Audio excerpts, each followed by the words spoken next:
Hello there, and welcome back to Proactive New York. Joining me this morning is Brian Miller, CEO and Director at Astra Exploration. Brian, good to meet you. How are you? I'm well. Thank you, Christine. Nice to meet you. Brian, from my understanding, the group recently begun trading its shares on the TSX Venture Exchange just last month. Give us a quick introduction to the company. Yeah, we did just list on the Venture Exchange on the 26th of January. Astra is a new company founded in 2020, and our focus is gold and silver exploration in the Paleocene region of northern Chile. The jurisdiction was chosen because of its prospectivity for the types of deposits that we're looking at in particular, and we managed to assemble a very, an exceptional team that's experienced with this deposit type and has been credited with several discoveries of its type in this area as well. Yeah, could you go into more specifics about that? What kind of work has your team done in the past? Yeah, it's the type of system that we're looking for is called low sulfidation epithermal gold and silver. They're largely associated with some larger scale intrusive mining type or deposit types.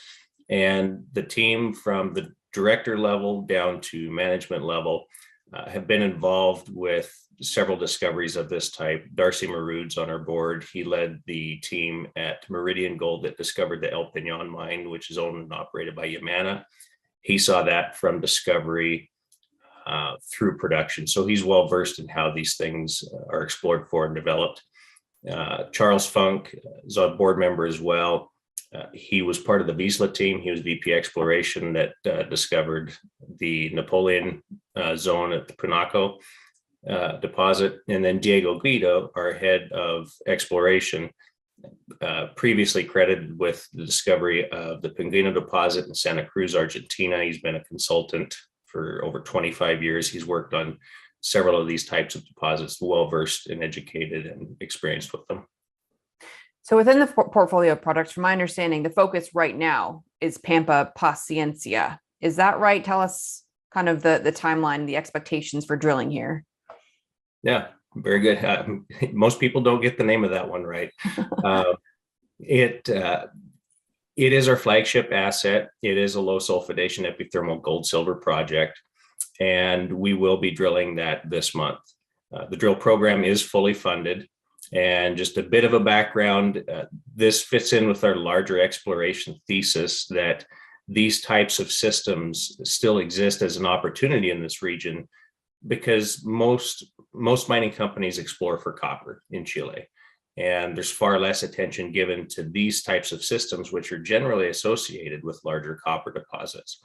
So this was a recent discovery in 2015. It's had very little follow-up, and quite literally could be the project that the discovery's been made, and it's just never been followed up for the type of asset that it is.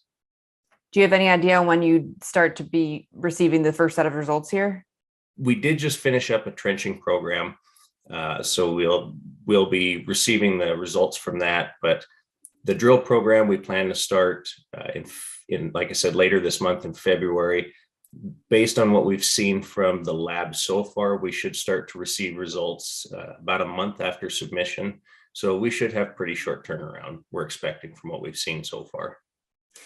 Geopolitically wise, I also want to bring up the fact that Chile does have a new president and he is quite environmentally minded. So do you have any kind of concerns about potential restrictions that might come into play?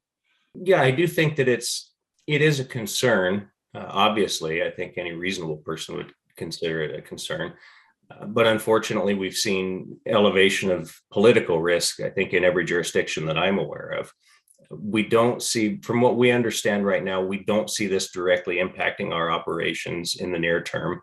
And I think that that's just something that we'll have to continually assess going forward. But it certainly doesn't detract from our primary value proposition of exposure to discovery with the exploration potential in this area and the knowledge of our team. So yeah, in short, it's a concern, but I think limited at this point. And we'll just continue to keep our ear to the ground and pay attention to how it unfolds. Sounds good to me. We'll look forward to following your progress. Brian, thanks so much. Appreciate it. Thank you, Christine. Appreciate it.